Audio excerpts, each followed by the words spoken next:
قال يا آدم أنبئهم بأسمائهم فلما أنبأهم بأسمائهم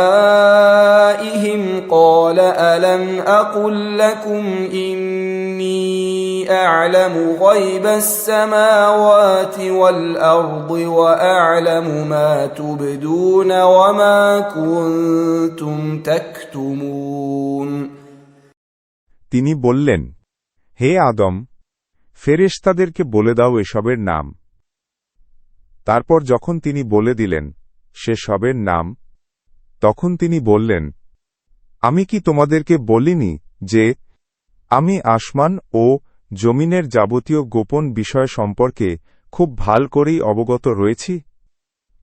এবং সেসব বিষয়েও জানি যা তোমরা প্রকাশ কর